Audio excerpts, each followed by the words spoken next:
الحمد لله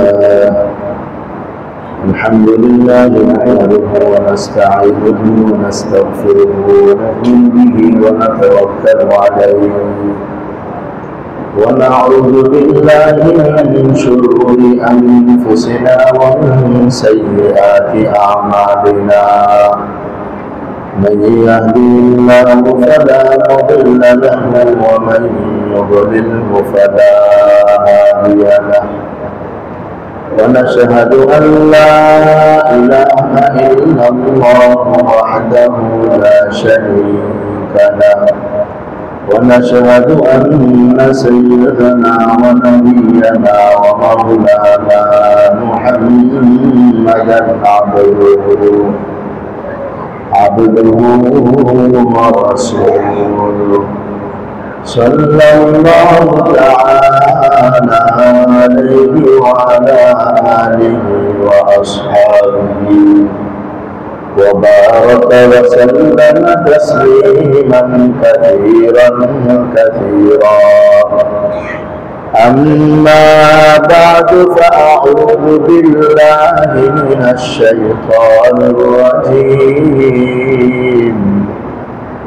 بسم الله الرحمن الرحيم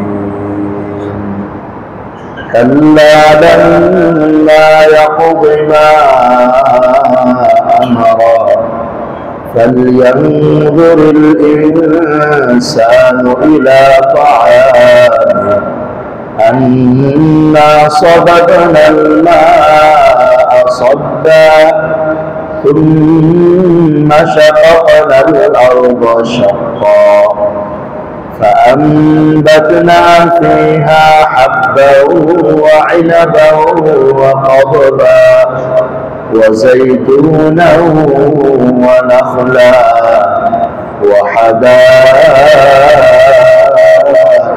غلبا وفاكهة وأبا متاعا لكم ولأنعامكم آمنت بالله صدق الله مولانا العظيم وصدق رسوله النبي الأمي الكريم ونحن على ذلك من الشاهدين والشاكرين والحمد لله رب العالمين سبحانك لا علم لنا إلا ما علمتنا إنك أنت العليم الحكيم اللهم صل على محمد وعلى آل محمد كما صليت على إبراهيم وعلى آل إبراهيم إنك حميد مجيد اللهم بارك على محمد وعلى آل محمد كما باركت على إبراهيم وعلى آل إبراهيم إنك حميد مجيد محترم إيمان دين الهارى আল্লাহ রাব্বুল আলামিনের দরবারে অসংখ্য অগণিত শুকর যিনি আমাদেরকে এশারের নামাজের পর কোরআনুল কারীমের মজলিসে বসার তৌফিক দান করেছেন। শুকর আদায় করি আলহামদুলিল্লাহ। ঈমানি দ্বীনি ভাইয়ের, আজকে আমরা সূরা আবাসার 23 নম্বর আয়াত থেকে 32 নম্বর আয়াত পর্যন্ত তেলাওয়াত করেছি। এই কয়েকটি আয়াতের উপর কিছু কথা হবে। আল্লাহ তাআলা আমাদের সঠিক কথা বলার, বোঝার, আমল করার তৌফিক দান করেন, আমিন। আমার ভাই, সূরা আবাসার মধ্যে চলছিল, শুরু হয়েছিল হুজুর আকরাম সাল্লাল্লাহু আলাইহি ওয়াসাল্লামকে একটি বিষয়ে পুরস্কার করার মাধ্যমে। অতঃপর সূরার মধ্যে আল্লাহ পাক রব্বুল আলামিন বয়ানের উপকারিতা, ওয়াজ নসিহতের উপকারিতা সম্পর্কে এবং এই বয়ান, এই নসিহতের ভান্ডার কোরআনুল কারীম কোথা থেকে আসছে, কিভাবে আসছে তার বর্ণনা দিয়েছেন। অতঃপর মানুষের সৃষ্টির সূচনা এবং মানুষের মৃত্যু ইত্যাদি সম্পর্কে আল্লাহ পাকের এক বিশাল কুদরতের দিকে বর্ণনা করেছেন। মানুষকে সৃষ্টি করেছেন ও আল্লাহ পাক এক আশ্চর্য কুদরতের মাধ্যমে। মানুষের মৃত্যুটা হবে এক ধরনের আশ্চর্যের বিষয়ের মতোই।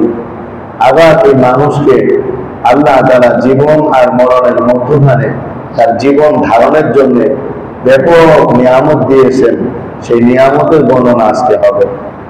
এই সমস্ত কথাগুলোর মধ্যে যেমন শুরুতে ছিল মানুষের জন্ম এবং মৃত্যু নিয়ে আলোচনা। বুঝাইতে চান এই কথায়, মানুষ তোমার জন্ম আমি করেছি, তোমার মৃত্যু আমি দেব। তোমার জন্মটাও কত আশ্চর্যজনক ভাবে তুমি অস্তিত্বহীনতা থেকে অস্তিত্ব লাভ করেছ। আবার এই শক্তি, সাহস সবকিছু একদিন বিলীন হয়ে তোমাকে মাটির গর্ভে চলে যেতে হবে।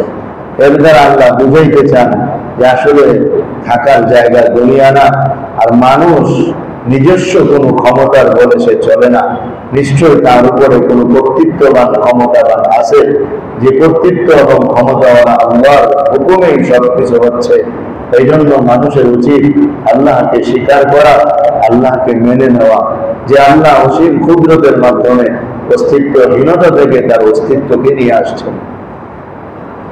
অতঃপর তার মৃত্যু হবে। মৃত্যু সম্পর্কে আলোচনা গেছে, সুম্মা আখবারাহু, কবরস্থ করবেন। এখন আজকে যে আলোচনা হবে তার সারাংশ হচ্ছে এই কথা, জন্ম আর মৃত্যুর কথা আগে হয়েছে, এখন জন্ম আর মৃত্যুর মধ্যবর্তী সময়টা মানুষের জীবন ধারণের ক্ষেত্রে আল্লাহ পাকের কি কি কুদরত কাজ করতেছে, সেই নিয়ামত গুলোকে আল্লাহ তারা দেখাচ্ছেন। দেখা এটা বুঝাইতেছেন, বান্দা জন্ম আমি দিয়েছি তোমাকে, জীবন ধারণ করার যত উপকরণ আছে সবটাই আমার দেওয়া, আমার মৃত্যুও হবে তোমার আমার নির্দেশেই। তাহলে কেন তুমি আমার হুকুম থেকে বিরত? আল্লাহ ইরশাদ করেন, কাল্লা লাম্মা ইয়াকদি মা আমারা, কখনো নয়, লাম্মা ইয়াকদি মা আমারা, যে আদেশ আল্লাহ তাআলা তার বান্দাকে করেছেন সে এখনো তা পালন করেনি। যে আদেশ আল্লাহ করেছেন এখনো সে তা পালন করেনি। কে পালন করেনি? নিজের দিকে তাকায় দেখেন কত বিধান আল্লাহর লঙ্ঘন হচ্ছে। যেভাবে করা দরকার ছিল হুকুমগুলো করা হচ্ছে না। আর কাফের মুশরিকরা তো আল্লাহর অস্তিত্বকেই বিশ্বাস করে না। আমরা যারা আল্লাহর অস্তিত্বের বিশ্বাস করি, আমাদের জীবনেও তো কত ভুল, কত অন্যায়, কত ত্রুটি, কত পাপাচার। প্রতিটা হুকুমের ক্ষেত্রে কতটা হুকুমকে যথাযথভাবে পালন না করে কোন রকম আমরা হুকুমগুলো বাস্তবায়ন করতেছি না। আল্লাহর হুকুম পালনের ক্ষেত্রে আমাদের কোনো রূহ আছে, কোনো মনোযোগ আছে না, আমরা হুকুমকে যথাযথ পালন করার ক্ষেত্রে সবচেয়ে চেষ্টা করতেছি। নামাজ, রোজা, হজ, যাকাত সবগুলোর মধ্যেই আছে লৌকিকতা, সবগুলোর মধ্যে আছে উদাসীনতা। আমরা কত উদাসীন আমাদের ইবাদত গুলোর মধ্যে। আমরা শরীর এবং হাতে পায়ে নামাজে দাঁড়ালেও আমাদের মন তো নামাজে থাকে না। আমরা খাবার থেকে বিরত থেকে রোজা রাখলেও রোজার যে মূল কতটা, সেটা হলো অন্তরকে সমস্ত গুনাহ থেকে বাঁচায় রাখা, সেটা তো আমাদের দ্বারা হয় না। আমরা পয়সা এবং শক্তি নিয়ে হজে গমন করলেও হাজিসাব হওয়ার লালসা আমাদের সবার মনেই থাকে। আমাদের নামের শুরুতে হাজি ব্যবহার হোক, এটা আমরা সবাই কম বেশি কামনা করতে থাকি। লোকে বলবে হাজি সাহেব এতবার হজে গিয়েছে, তাহলে হজের রূপ আমাদের থেকে কোথায়? যাকাত দেওয়ার ক্ষেত্রে আমরা যদিও যাকাত দিই, কিন্তু আমাদের সুনামেরও চিন্তা ভাবনা থাকে, শাড়ি আর লুঙ্গি কিনে এমন ভাবে দেবো যাতে সমাজে আমার নাম হয়ে যায়, ইত্যাদি ইত্যাদি। সমস্ত ইবাদতের মধ্যে আমরা তো যথাযথ ইবাদতগুলো পালন করি না। এই জন্য আল্লাহ কঠিন ভাবেই বলছেন, কাল্লা, না না, কখনো নয়, লাম্মা ইয়াকদি মা আমারা, তাকে যে আদেশ দেওয়া হয়েছে এখনো সেটা পালন করে, এখনো সেটা পালন করেনি। আমার দোস্ত, এই কথাটা আমার আপনার সবার উপরে, দুনিয়ায় যত মানুষ বসবাস করে যে কোনো ধর্মে অবলম্বন করুক না কেন, সবাইকে ডেকে এই জন্য আল্লাহ বলতেছেন না, কখনো তাকে যে আদেশ দেওয়া হয়েছে সে কখনো পালন করে, এখনো সেটা পালন করে। কাফের বেঈমানেরা তো ইমানের দ্বারাই পালন করে নাই, আর আমরা পালন করলেও নামতে বসতে হাজারো মুসলমান আছে এবাদত গুলো একেবারেই করে না। كلا لما يقض ما أمره فلينظر الإنسان إلى طعامه। অতঃপর আল্লাহ রাব্বুল আলামিন আমাদেরকে ডেকে বলেন ফালইয়ানজুরিল ইনসান, ইনসান যেন একটু চিন্তা ভাবনা করে দেখে ইলা তাআমিহি, তার খাবারগুলোর দিকে। আল্লাহ রাব্বুল আলামিন অস্তিত্বহীন থেকে অস্তিত্ব দান করলেন, এরপরে জীবন ধারণের জন্য অসংখ্য গণিত ধরনের খাবার দান করলেন। প্রতিটা খাবারের দিকে বাংলা চিন্তা করো।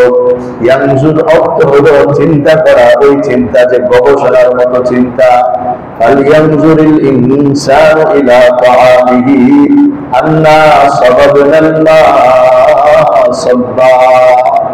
আল্লাহ রাব্বুল আলামিন ডাক দিয়া বলেন, ও মানুষ, এই মাটির উপর খাবার গুলো দেখতেই হয় নাই, এই খাবার গুলো তৈরির পিছনে আমি আল্লাহ আসমান থেকে মুষলধারে বৃষ্টি বর্ষণ করেছি, আমি আল্লাহ ব্যাপকভাবে পানি বর্ষণ করেছি। এই খাবারগুলো এমনি জমিনের উপর উদ্গত হয় নাই, আল্লাহ বলেন আমি মাটিকে বিদীর্ণ করে দিয়েছি, ফলে মাটি থেকে চারা উৎপাদন হয়েছে।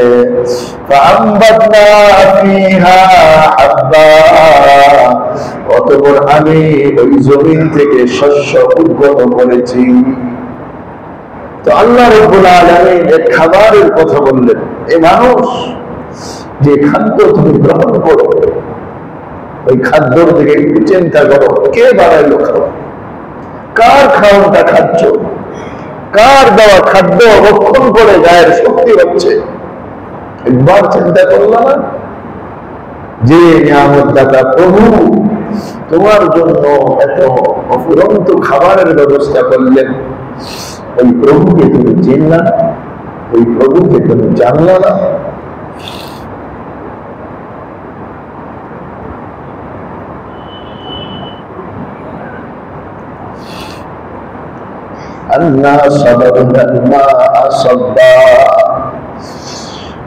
আসমান থেকে যদি পানি না আসতো, জমিনের খাদ্য উৎপাদন হতো।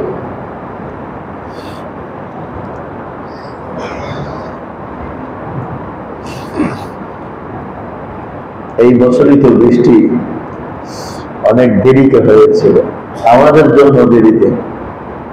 বৃষ্টি হচ্ছিল না বিদায়, বৃষ্টির জন্য আল্লাহর কাছে কত কান্নাকাটি করা হয়েছে। যদি বৃষ্টি না হতো আমাদের কি পরিস্থিতি হতো? আল্লাহ বলেন আল্লাহ সাবাবাল মা'a সাব্বা, আমি আল্লাহ আকাশ থেকে মুষলধারে পানি, অনেক বৃষ্টি বর্ষণ করেছি। আর যে বন্যার পানি আমাদের দেশ ভেসে যাচ্ছে, এগুলো অধিকাংশই বৃষ্টির পানি, যেগুলো পাহাড়ি অঞ্চলে পাহাড়গুলোর মধ্যে প্রচুর হারে বৃষ্টি হয়। এই বৃষ্টির পানিতে এইভাবে আমাদের ভেসে যাওয়ার কথা ছিল না। আল্লাহর বিধানকে যদি, একটা হলো মানুষের জন্য শরীয়তের দৃষ্টিতে আল্লাহর বিধান, আরেকটা হলো জীবন যাপনের ক্ষেত্রে আল্লাহর স্বাভাবিক বিধান, দুটো দুই জিনিস। শরীয়তের ক্ষেত্রে যে বিধান, এটা মানুষের জন্য পালন করা ফরজ, এটা পালন না করলে জাহান্নামে আল্লাহ শাস্তি দিবেন। আর স্বাভাবিক যে দুনিয়ার রীতিনীতি বিধান, এটা পালন করলে মানুষের উপকার হবে, ক্ষতি হবে না।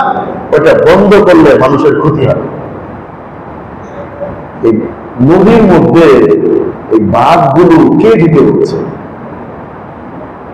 এই বাঁধ দেওয়ার কারণে আজকে পৃথিবীর মধ্যে পানির এই অবস্থা তৈরি হয় এবং মানুষের ক্ষতি হয়। পৃথিবীর নদী নালার তরতিব তো আল্লাহ বুঝে করছেন, কোন দিক দিয়ে নদী যাবে, কোথায় নদী মিলবে, এটা সিস্টেম একমাত্র আল্লাহ কুদরতি ভাবে করছেন। এবং কোন জায়গায় মানুষের কখন পানি প্রয়োজন সেটার তরতিবে একমাত্র আল্লাহর করা। এখানে কোনো মানুষের দখল নাই, হাত নাই। এখন যে আল্লাহর কুদরতের উপরে বাদ দেওয়া হলো, এটা আল্লাহর কুদরতের উপরে সীমা লঙ্ঘন করা হলো। এই সীমা লঙ্ঘনের কারণে জাতির এই অবস্থা। কে বলছে চীনকে বাদ দেওয়ার জন্য, আর কে বলছে ভারতকে বাদ দেওয়ার জন্য? এই বাদ দিয়া নিজেরা নিজেদের মানে কক্ষিগত করে রাখার অপচেষ্টা নিজেরাও মরে, আমাদেরকেও মানে। আল্লাহর নিজাম এটা। যদি তারা বাদ না দিত আমাদের দেশের নদীগুলো মরত না, তার কি আর পানি আসতে থাকতো। পানি আসতে না, উম্মত কান্ত, তো পানির ব্যবস্থা হইতো। বৃষ্টি আল্লাহ পাহাড়েই দেন, এটা বেশিরভাগ আল্লাহর তরতিব। কারণ যদি মানুষের উপরে সারাদিন বৃষ্টি বর্ষণে তো থাকে, জীবন যাপন কষ্ট হয়ে যাবে। হাদিস শরীফের মধ্যে আসছে, রাসূল পাক সাল্লাল্লাহু আলাইহি ওয়াসাল্লাম বলছেন, তোমরা যদি পাক্কা ইমানদার হতে তো আল্লাহ রাত্রেবেলা বৃষ্টি দিতেন, দিনের বেলা সূর্য উঠাইয়া দিতেন, যাতে আবার রাস্তাঘাট শুকায় যায়, তোমাদের কষ্ট হইতো না। তো নদী নালা ভরার জন্য যে বৃষ্টির উপরে বৃষ্টি লাগবে, ওটা আল্লাহ পাহাড়েই দিবেন।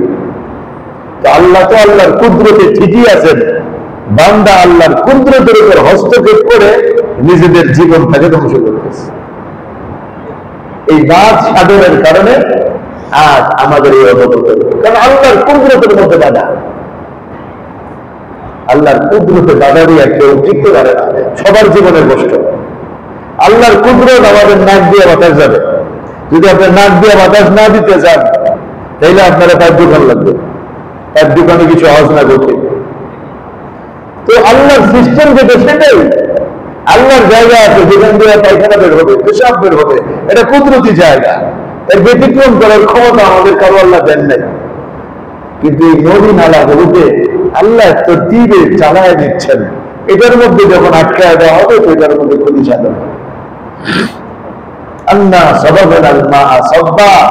আল্লাহ মুসুলধারে বৃষ্টি বর্ষণ করবে, এবং সেই বৃষ্টির মাধ্যমে নদী নালাগুলোকে আল্লাহ প্রবাহিত করেন। সাগর থেকেও পানি আসা সম্ভব, কিন্তু সাগরের পানি আল্লাহ আমাদের এখানে খুব কম পাঠান না। তরতিব এইভাবে সাজানো, উজানের মধ্যে পাহাড়, ভাটি এলাকায় সাগর। পাহাড়ের পানি সাগরে যাবে, কিন্তু সাগরের পানি আল্লাহ পাহাড়ে নেন না। কারণ সাগরের পানি হলো লবণাক্ত, পাহাড়ের পানি হলো মিষ্টি। সাগরের পানি যদি আল্লাহ উঁচুতে দিতেন আর সেখান থেকে নদী নালা প্লাবিত হতো, এই লবণাক্ত পানির দ্বারা কোনো ফসল হইতো না, সব নষ্ট হয়ে যায়। কিন্তু উজানে আল্লাহ তারা পাহাড় রাখছেন, আর সেখান থেকে নদী নালাকে ছড়ায় ছড়ায় সেই সাগরে মিলাইয়া দিচ্ছেন। কেন মিলাইছেন? ওখান থেকে বৃষ্টি পানি প্রবাহিত হবে, ওই পানির দ্বারা দুনিয়ার সবুজ শ্যামল হবে, মানুষের সব উপকার উপকরণের প্রয়োজন মিটবে। আর ঢাকা শহর সহ সমস্ত শহরের বর্জ্য আর নিকৃষ্ট আর মন্দ পানিগুলো যখন গিয়া নদীর মধ্যে পড়ে বুড়িগঙ্গার কালো পানি তৈরি হবে, ওই বৃষ্টির পানির ধারাবাহিকতা ধাক্কা ওই পানিগুলো সাগরের মধ্যে গিয়া পড়বে। আর সাগরের লবণাক্ত পানি এটা সব পানিগুলোকে আবার ফ্রেশ বানায় ফেলবে। এই মহান কুদরত রাখছেন এখানে। আপনি যে দান দিলেন, বাধা দিলেন, আপনি তো বুঝেন না, নিজের স্বার্থটাকে বুঝা আপনি বাধা দিয়ে আল্লাহর কুদরতের মধ্যে ব্যাঘাত ঘটাইছেন। নিজের লাভ হয় নাই, গোটা পৃথিবীর মানুষের ক্ষতি হয়েছে। এখন যদি আল্লাহ সাগরটা গুপে রাখতেন, তো আল্লাহ পারতেন, সাগরে পানি আসতো। কিন্তু এই পানি আমাদের ক্ষতি হতো। ক্ষতি কি? এই পানি দিয়ে ফসল হবে না, এই পানি দিয়ে সবুজ শ্যামল হবে না, এই পানি তারা গাছ মারা যাবে। মানুষ এই পানিতে গোসল করলে শরীরের মধ্যে লবণ চলে যায়। যারা বিদেশের বিভিন্ন সাগরে গোসল করছেন, এরা দেখছেন সাগরে গোসল করার পর আবার মিষ্টি ঝর্ণা পানিতে গোসল করা লাগে, নতুবা শরীরের মধ্যে লবণের মতো খড়খড়া তৈরি হয়ে যায়। ওই পানি আমাদের উপযোগী না। ওই পানি আমাদের সমস্ত ময়লা পানিকে পরিশোধন করার ঔষধ দিয়ে আল্লাহ সাগরের পানি বানায় রাখছে। এই বাদ সাধন করে একার একজনের লাভ হয় নাই, বিশ্ব জগতের ক্ষতি হয়েছে। এই জন্য বিশ্ব আদালতের উচিত সমস্ত বাদগুলোকে ভেঙে দেওয়া। যদি মুসলমানদের ক্ষমতা হইতো, আমার মনে হয় সবগুলো ভেঙে দেওয়া হইতো। কারণ আল্লাহর কুদরতের মধ্যে বাধা। এই কুদরতে বাধা দিলে এটা ফরজ ওয়াজিব কিছু না, কিন্তু ক্ষতি হবে আমার। আল্লাহ আমাদের বুঝার তৌফিক দান করেন। আল্লাহ সাবাবাল মাআ সাব্বা, আল্লাহ বলেন আমি পানি বর্ষণ দিব। সুম্মা শাকাকানাল আরদা শাক্কা, অতঃপর আমি আল্লাহ জমিনকে বিদীর্ণ করে দেই। কুদরতি আজীব তরতিবে আল্লাহ বিদীর্ণ করেন জমিনটা। এই জমিনের মাটির অভাব নাই, এক এক জায়গায় এক এক রকমের মাটি, কোথাও কাদা মাটি, কোথাও বালি মাটি, কোথাও একের আঠা জাতীয় মাটি, কোথাও খুব শক্ত মাটি, কোদাল দিয়ে বাড়ি দিলে কোদাল বাঁকা হয়ে যাবে। এমন সমস্ত মাটির উপরে যখন আল্লাহ বৃষ্টির পানি বর্ষণ করেন, সব মাটি তুলার মতো নরম হয়ে যায়। এরপরে কৃষক আর কি করে, সে প্রথমে ধানগুলোকে বস্তায় করে পানিতে নিয়ে পচানোর জন্য দেয়। এরপরে এর মধ্যে কিছুটা, আমরা গ্রামের ভাষায় বলি জ্বালা, এর মধ্যে একটু জীবনী শক্তি তৈরি হয়, একটা ছোট্ট একটা সাদা শীষের মতো বের হয়। এরপরে ধানটাকে লাগানোর কোনো তরতিব নাই, নিয়ে শুধু ছিটাইয়া দিয়েছে। একটা একটা করে লাগানোর কোনো তরতিব নাই, নিয়ে শুধু ছিটাইয়া দিয়েছে। কোনোটা উপরে পড়ে, কোনোটা নিচে পড়ে, কোনোটা খাড়া পড়ে, কোনোটা চেলতে পড়ে। যেভাবেই পড়ুক সবগুলো গাছ উপরের দিকে কে উঠান? সবগুলো গাছকে উপরের দিকে উঠান আল্লাহ রাব্বুল আলামিন।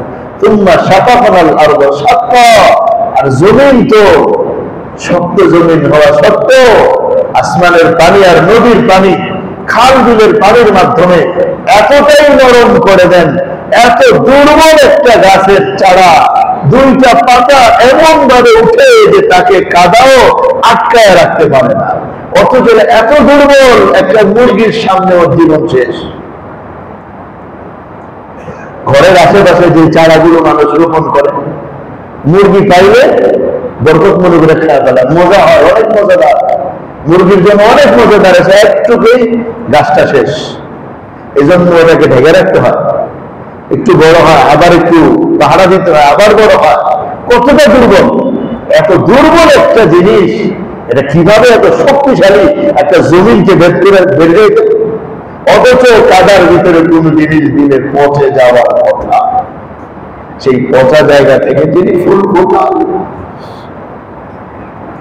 সেই পচা জায়গা থেকে যিনি বীজ উৎপাদন করেন, সেই পচা জায়গা থেকে যিনি এত শ্রেষ্ঠ খাবার উৎপাদন করেন, এই জন্য দেখা বলছেন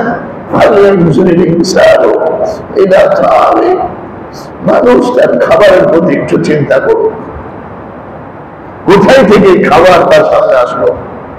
এত দামি দামি খাবার কোথা থেকে আসলো? খাবারের জন্মটাও একটা পচা জায়গা থেকে। ও মানুষ, তোমার জন্মটাও ছিল নিকৃষ্ট একটা জায়গা থেকে, তোমার খাবারটাও তো আসছে একটা পচা জায়গা থেকে। অথচ ওই পচা জায়গার মধ্যে, ওই কাদার মধ্যে একটা ফল পড়ে গেলে কেউ উঠায় খাইতে চায় না। আর যদি কর্তন করা কাঁচা একটা ফল পড়ে, সেটা তো কেউ ধরে না।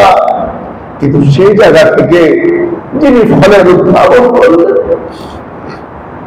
সেই জায়গা থেকে যিনি আমাদেরকে এত সুন্দর সুন্দর ফল ফ্রুট খাওয়ার রাস্তা করে দিলেন, ইনি বলতেছেন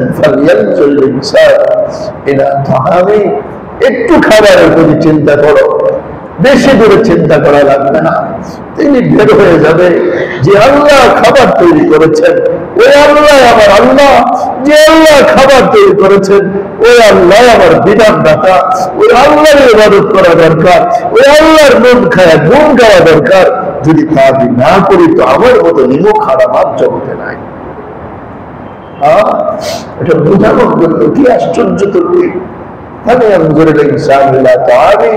ও মানুষ, যুক্তি প্রমাণের কোনো দরকার নাই, তর্ক বিতর্কের কোনো দরকার নাই, গভীর থেকে গভীর এলেমার পাণ্ডিত্যের কোনো দরকার নাই, বড় বড় পণ্ডিতের লেকচারেরও কোনো দরকার নাই। তুমি শুধু তোমার খাবারটার প্রতি চিন্তা করো, কোথার থেকে আসলো, কে বানালো, কিভাবে হলো, কিভাবে সাজলো, আই মজা তার ভিতরে কে দিল, এই গুণ তাকে কে দিল, এক এক খাবারের এক এক গুণ তার ভিতরে কে জমাইলো, ওই স্রষ্টাকে একটু চেনো। এই কথাটাই ওরা বুঝাইতে চান। এই কথার মধ্যে মানুষ তার খাবারের প্রতি একটু চিন্তা করে। কিন্তু আমার দোস্ত খানা তো খাই, চিন্তা তো কোনোদিন আসে না। চিন্তা কোনোদিন আসে না। আল্লাহ একটু চিন্তা দিতে চান মাথার মধ্যে, অথচ প্রতিনিয়ত কতবার খাবার খায়। 3 বার তো ভারী খানাই খাই, আরো 3 বার তো হালকা খানা খাই। এরপরে মেহমান আর বন্ধুদের সাথে বসলে আবার কত ধরনের আইটেমের খাবার আমরা খাই। বিয়ে শাদী আর অনুষ্ঠানের মধ্যে খাবারের তো কোনো শেষ নাই, মজার পরে মজা। আর কত খাবার যে আমরা নষ্ট করি, কত খাবার আমরা দেখি, কিন্তু কোনোদিন ভাবলাম না কে খাবারটা তৈরি করে, কার মন খাচ্ছে, কই তাকে তো একটা সেজদাও হচ্ছে, একবার তো তার শুকর গুজারও হচ্ছে না। এটা ভাবার জন্যই আল্লাহ মানুষ যেন তার খাবার নিয়ে একটু চিন্তা করে। প্রতিটা খাবার আর যত দামি ফল হোক না কেন, তার জন্ম তো ছিল মাটির কাদার মধ্যে। যত বড় দামি ফল হোক না কেন, যত বড় খাবারই হোক না কেন, তার জন্ম তো ছিল সেই কাদার মধ্যে। ওই আল্লাহ যদি না উঠাইতেন, ওই আল্লাহ যদি আকাশ থেকে মেঘ না বর্ষণ করতেন, ওই আল্লাহ যদি হেফাজত না করতেন, কিন্তু আমাদের কাছে এটা আসতো না। আমরা আর আমাদের বাড়ির আশেপাশে ঢাকা শহরে কয়টা খাবারের গাছ লাগাইছি, কয়টা ফল গাছ ঢাকার মধ্যে, কয়টা ফুল গাছ ঢাকার মধ্যে, সবই তো বাইরের থেকে আসতেছে। চিন্তা করা দরকার, কে আমার বাজারে প্রতিদিন এগুলো পাঠাচ্ছে? যে চাষি এগুলো চাষ করে, সে না খায় আমার কাছে পাঠায়। কে তার ভিতরে এই অবস্থা তৈরি করছে? ভালো ভালো জিনিসটা আমাদের কাছে পাঠায়, আর গাছের পড়া বন্ধুগুলো সে খায়, জীবন যাপন করে। আমার দুষ্ট বুঝাইতে চান আল্লাহ, মানুষ একটু চিন্তা করো, তোমার খাবারের প্রতি চিন্তা করো, তবেই বের হয়ে যাবে এই প্রভু কত দয়া আর কত ভালোবাসা দিয়ে আমাদেরকে রাখছেন। أنا صببنا الماء صبا ثم شققنا الأرض شقا। জমিনকে তিনি বিভিন্ন করলেন, এরপরে তা থেকে গাছ অঙ্কুরিত হলো। অথচ জমিনের কত ধরন, কত রং, কত ঢং। সব ফুল ফল গাছের মধ্যে পানি যে দেওয়া হয়, এটা একটাই পানি, পানির মধ্যে কোনো পরিবর্তন নেই। হয় নদীর পানি, হয় পুকুর আর জলাশয়ের পানি, আর সবটাই তো বৃষ্টির পানি। তো পানির একটাই গুণ বৃষ্টি, একটাই গুণ জীবন দেয়। কিন্তু আম গাছের গোড়াও পানি পড়ে, আম হয় বৃষ্টি। তেঁতুল গাছের গোড়াও পানি পড়ে, তেঁতুল হয় টক। মরিচ গাছের গোড়াও পানি পড়ে, মরিচ হয় ঝাল। এক একটার গোড়ায় পানি পড়ে, এক একটা এক এক রকম হয়। এটাও আল্লাহ কোরআনে বলতে আমাদেরকে ভুলে যান নাই, বলে দিচ্ছেন ওফিল আরদি কিতাবুন মুতাজাবিরা ওয়া জান্নাতুন মিন আ'নাবি ওয়া যার'উন ওয়া নাখীল সিনওয়ান ওয়া গায়রু সিনওয়ান ইউসকা বিমাইন ওয়াহিদ। সব গাছের গোড়ায় এক রকমের পানি দেওয়া হয়, কিন্তু এক একটা গাছের ফলের মধ্যে এক এক ধরনের মজা কে দিয়ে রাখছেন? ওইটাই ভাবাইতে চান, বান্দাকে বুঝাইতে চান। হ্যাঁ, যদি আমরা বুঝতে পারতাম আর হৃদয়ের গভীর থেকে মেনে নিতে পারতাম, আমাদের হেদায়েতের জন্য এটাই যথেষ্ট হয়ে যেত। যাই হোক, আল্লাহ আমাদের আমল করার তৌফিক দান করেন। তো আজকে আমরা 23, 24, 25 এবং 26 নম্বর আয়াত পর্যন্ত আলোচনা করলাম। 26 নম্বর আয়াত পর্যন্ত, 23 থেকে নিয়ে 26 নম্বর আয়াত পর্যন্ত আলোচনা হলো। আল্লাহ পাক রব্বুল ইজ্জত আমাদের চিন্তা করার তৌফিক দান করেন, ভাবার বুঝার, আল্লাহকে চেনার তৌফিক দান করেন। যে সমস্ত ভাইয়েরা সামাজিকতার বই পান নাই অথবা নেন নাই, দোয়ার পরে বাইরের থেকে সামাজিকতার বই নিয়ে নেবেন ইনশাআল্লাহ। সামাজিকতার 20টা মূলনীতির উপর আগামী মাসের 20 তারিখ জুমার নামাজের পরে প্রতিযোগিতা হবে। 20টা মূলনীতি হয় মুখস্থ শোনানো, অথবা 10টা মূলনীতি মুখস্থ, অথবা যে কোনো 2টা মূলনীতির সংক্ষিপ্ত ব্যাখ্যা, যেটা বইয়ের মধ্যে লেখা আছে। এই প্রতিযোগিতা শুধু এই মসজিদের মুসল্লিদের জন্য না, সারা বাংলাদেশের মানুষের জন্য। যে কেউ আইসা আমাদেরকে শোনাইতে পারে, এতে কোনো অসুবিধা নেই। আপনারা এটা ব্যাপকভাবে প্রচার করবেন ইনশাআল্লাহ, না ভুলে যাবেন। প্রচার করে নিজে অংশগ্রহণ করবেন এবং প্রচার করবেন।